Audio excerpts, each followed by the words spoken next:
4 teenagers entered an abandoned psychiatric hospital in southern Canada. They were curious to see if there really were ghosts inside. The group decided to split up and go their separate ways. One of them stayed in the car. From the moment they stepped foot inside, the lights started flickering. At first it was just a subtle, constant hum in the distance, but as they ventured deeper into the building, the strange sounds grew louder and more distorted. As they made their way through the eerie silence, they couldn't shake the feeling that they were being watched. The temperature dropped significantly and a cold wind seemed to be blowing through the vents, rustling the dead leaves that had gathered on the floor. The group started to feel uneasy as the atmosphere grew heavy with tension. As they continued exploring, they found a door at the end of the hallway. It was slightly ajar, revealing a dark and dusty room beyond. The group hesitated for a moment before pushing the door open and stepping inside. As they ventured deeper into the building, the paranormal activity became more evident. They heard whispers and footsteps echoing through the halls, the sound of a rocking chair moving back and forth slowly and steadily. It was as if someone or something was trying to communicate with them. They tried to call out, but their voices sounded distorted and strange. It was as if the building itself was swallowing their sound.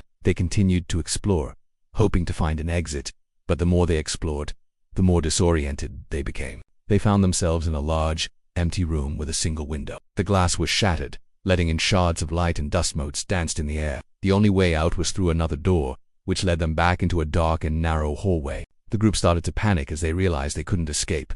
The door behind them had vanished. It was as if the building was trying to trap them forever. They ran down the hallway, desperate to find an exit, but every door they opened led them back to the same room.